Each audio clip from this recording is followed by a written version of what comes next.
Hello， 大家好，我係阿 Man， 今日繼續同大家講下呢記協換屆選舉呢單笑話啊！佢5個人湊夠數呢都叫做選舉喎。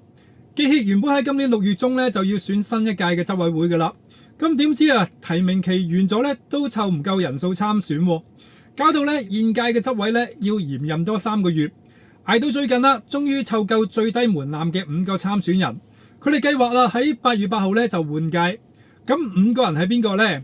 佢有現屆嘅主席鄭家瑜，現時喺幾間外媒嗰度做炒散嘅；有法國國際廣播電台嘅記者麥燕婷啦，剛剛離職嘅 BBC 英籍記者 Danny Wilson， 咁網媒Channel V 嘅攝影記者蘇振陽啊，以及自稱自由嘅攝影記者年過80嘅瑞士退休鐘錶工人呢個包士哲。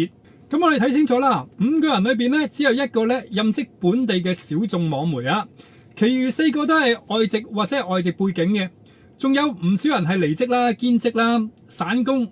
咁難怪網上有人揶揄記協已經變咗為炒散外媒協會啊！一個自稱代表全港新聞從業工作人員嘅組織，連執委都要靠啲散兵游勇嚟湊夠人頭喎。你話佢哋憑咩代表香港傳媒業界發聲呢？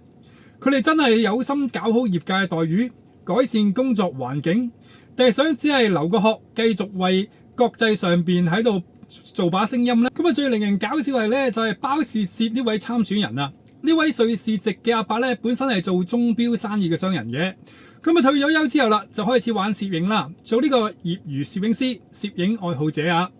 呢個退休商人同香港新聞從業員呢，根本唔係同一回事啊！你話一個80幾歲退休玩攝影嘅外籍阿伯，可以代表香港嘅前線記者去爭取加薪、爭取採訪空間、爭取合理工時？咁我真係想像唔到咯。佢憑咩入場呢？就係呢個自稱自由攝影記者呢6個字，連呢個都可以參選呢個執委。記協呢個門檻真係低到冇可能再低嘅門檻咯。咁喺2019年黑暴期間啦，大批黑衣人呢聚集喺中環嘅遮打大廈附近。一名內地嚟港嘅摩根大通職員啊，因為拍攝暴徒高喊我哋都係中國人，咁即刻被人圍住追打啦。咁當時包士哲呢正以攝影師嘅身份在場拍攝啊。佢做過啲咩呢？佢冇出手幫人啊，甚至連攝影師最基本嘅觀察者角色都冇守住啊。佢反而走上前面呢，關上遮打大廈嗰個玻璃門，令到呢位呢摩根大通嘅職員入唔到大廈裏邊避難，結果被暴徒圍住嚟圍毆啊！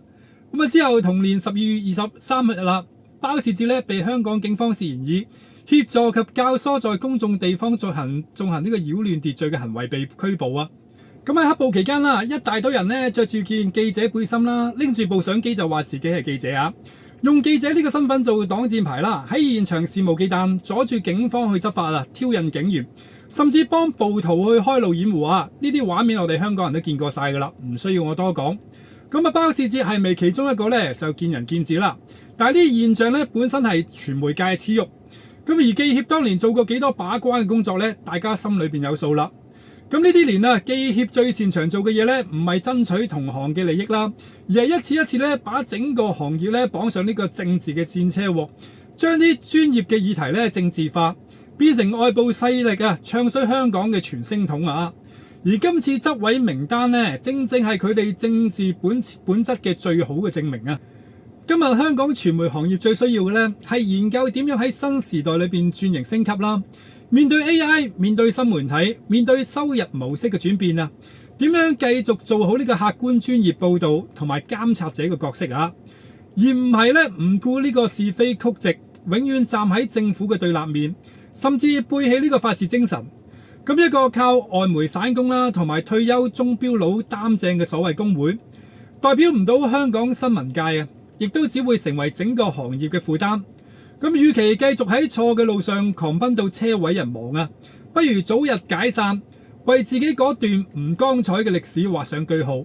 香港記者專業嘅榮譽，唔應該由呢啲人去代表嘅。好啦，今日我分享去到呢度啦，我哋下一集再見啦，拜拜。